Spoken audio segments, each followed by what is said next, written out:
جیسے نماز کے لیے ہم دل میں نیت کرتے ہیں ایسے ہی دل میں نیت اس کے لیے بھی کریں گے. شیخ کب دل منہ سے خون نکل جاتا ہے کسی کے نکل جاتا ہے دوسرا کرتا ہے سوال ہے کہ کیا روزے کی حالت میں جسم کے کسی حصے سے خون نکل جائے, چوٹ لگ گئی, یا آپ مسواک کر رہے تھے منہ سے خون آ گئے ہیں, تو کیا اس سے روزہ مکروہ ہو جائے گا؟ جواب یہ کہ اس سے روزہ مکروہ نہیں ہوگا, روزہ اس کا صحیح مانا جائے گا. مبشر کھڑے ہو, مبشر کھڑے ہو. سفر میں روزہ رکھنا افضل ہے یا نہ رکھنا افضل ہے؟ کوئی فرق نہیں ہے کہ کب نہ رکھنا افضل ہے, کب سفر میں روزہ نہیں بھی رکھ سکتے ہیں.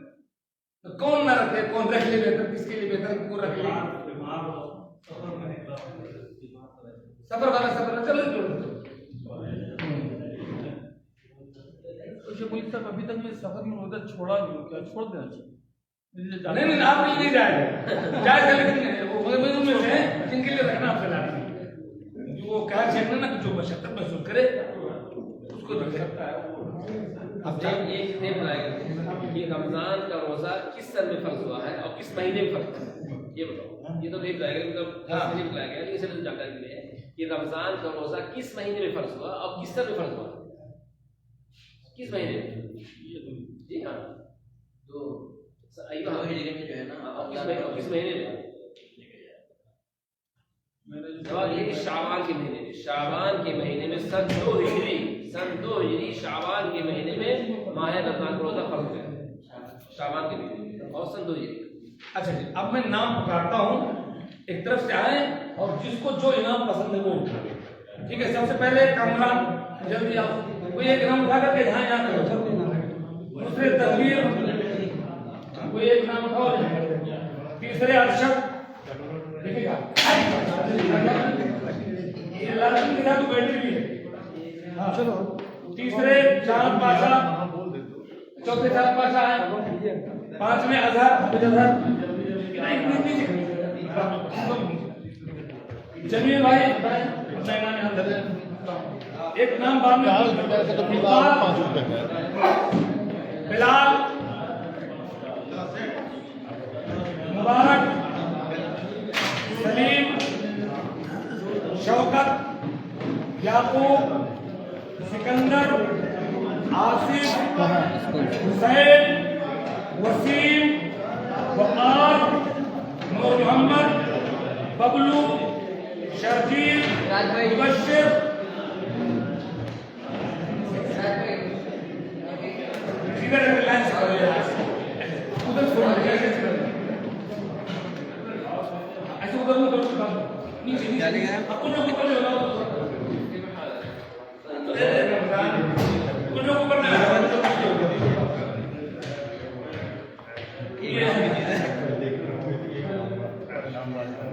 شکیل صاحب آپ یہاں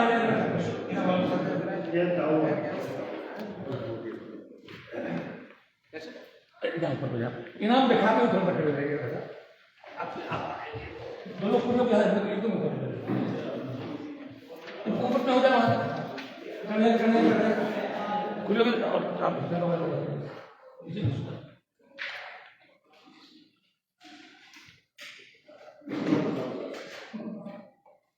ابھی جب آپ وہاں گئے تو ابھی ادھر آؤ, چھوٹے سب کیا ہوتا ہے آپ کے اوپر چڑھو, کمرہ نہیں اوپر بہت جگہ ہے.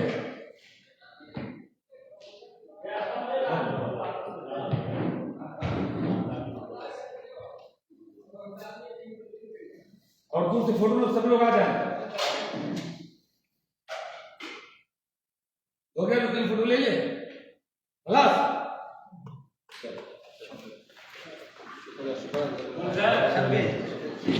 ایک سیکنڈ کا جواب ہے,